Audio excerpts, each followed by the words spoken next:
Subíos con nosotros al coche y acompañadnos al centro de Portugal, donde se encuentra Tomar, la ciudad templaria, con una población de más de 40.000 habitantes y un pasado que la vincula a la Orden del Temple, condición esta omnipresente en sus calles y plazas.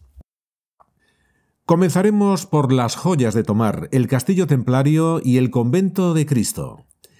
El castillo fue construido por iniciativa de Gualdín de Pais, maestre de la Orden del Temple, en el año 1160 y a imagen de los castillos de Oriente Medio, utilizando técnicas como el alambor que se mostrarían muy eficaces en las batallas que el rey Alfonso Enríquez mantuvo con los musulmanes. Por lo tanto, su construcción se inició solo 38 años después de la creación de la Orden de los Pobres Caballeros de Cristo y el Templo de Jerusalén, más conocida por Orden del Temple. Está dividido en tres partes: la Almedina, la Plaza de Armas y la Alcazaba, zona militar con la Torre del Homenaje. Las murallas protegían la charola o girola, edificio religioso en rotonda que fue adaptado como cabecera de la iglesia del Convento de Cristo. Este, integrado en el castillo, es patrimonio de la humanidad. Fue creciendo a partir de la charola del siglo XII que veis en las imágenes. Esta rotonda era el oratorio privado de los caballeros. Tiene una planta octogonal y fue construida en el siglo XII basándose en el Santo Sepulcro de Jerusalén, siendo modificada en siglos posteriores. Está circundada por un deambulatorio o galería cuya parte exterior se desdobla en 16 haces.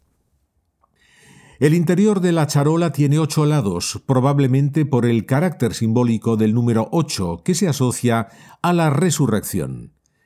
Las paredes laterales están cubiertas por pinturas de artistas portugueses y con varias tallas en madera policromada. El conjunto, cargado de historia y que nos retrotrae a los misterios y leyendas de los templarios, es de una gran belleza. Hay que fijarse en multitud de detalles como estos dos púlpitos, uno de ellos, sin embargo, pintado a imitación del gemelo que se encuentra justo enfrente, y la cruz de Paté, adoptada en 1146 como símbolo inconfundible.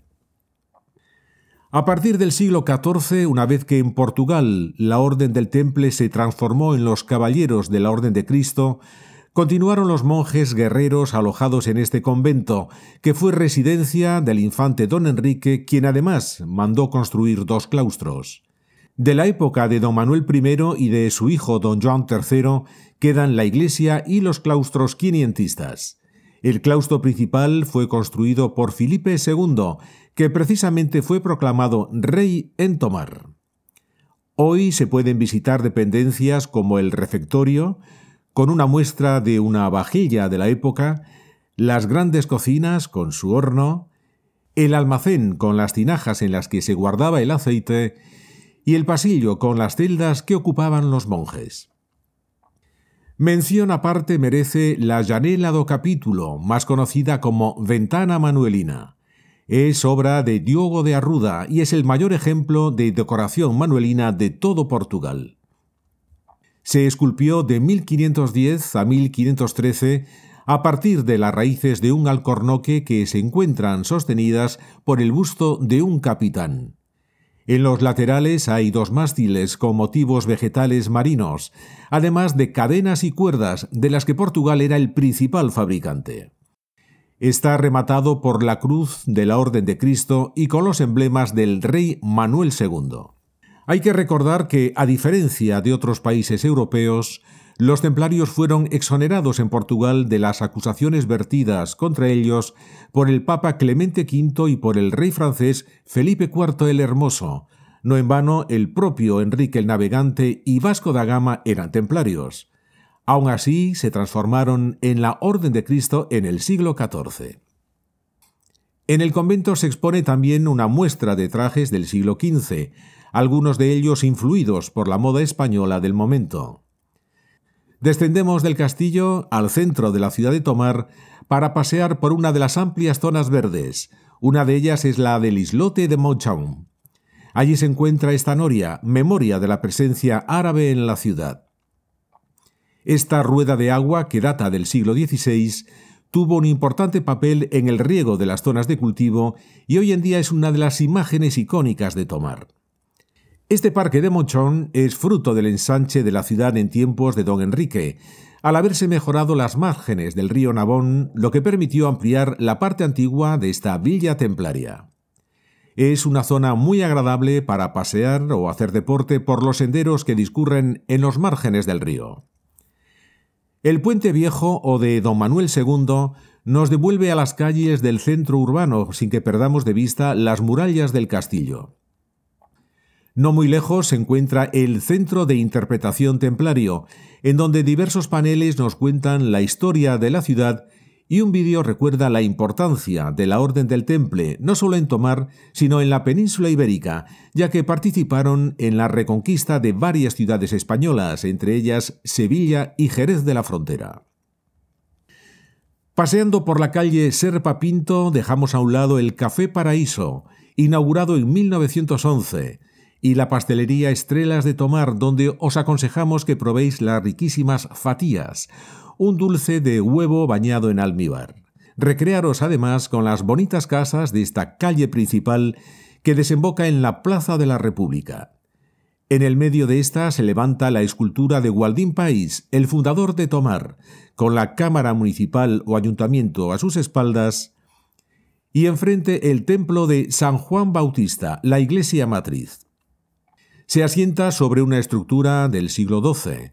La fachada es de estilo gótico flamígero y su torre octogonal es manuelina y tiene en la base vestigios visigóticos. Alcanzamos el barrio judío, una población muy relacionada con los templarios, puesto que, entre otros oficios, eran grandes cartógrafos. Esta es la sinagoga, el templo hebraico más antiguo de Portugal. Tras la expulsión de los judíos fue cárcel y almacén.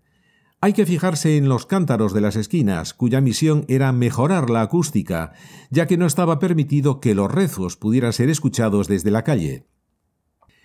El siguiente monumento que visitamos es la iglesia de Santa María do Olival, gótica del siglo XII, también relacionada con el temple. En ella reposan los restos de Gualdín País, quien la mandó construir como panteón de la orden. Al margen de otros indicios templarios destacan el rosetón y el campanario, que es una antigua torre romana de vigía y que se encuentra separada del cuerpo principal. Hasta aquí nuestro recorrido por esta interesante y bonita ciudad de Tomar, en el centro de Portugal, en el distrito de Santarém, posiblemente uno de los últimos reductos de la Orden del Temple, cuyos miembros se salvaron de la venganza del Papa y del monarca francés y que para evitar más problemas se reconvirtieron a Orden de Cristo. Dejadnos vuestros comentarios si ya la conocéis o pensáis viajar a esta ciudad. Es importante también que nos dejéis un me gusta y que os suscribáis al canal para seguir acompañándonos en nuestros viajes. Ya sabéis que viajar no es necesariamente irse muy lejos, es solo querer descubrir lo que nos rodea. Gracias por haber pasado con nosotros estos últimos minutos y hasta el próximo destino.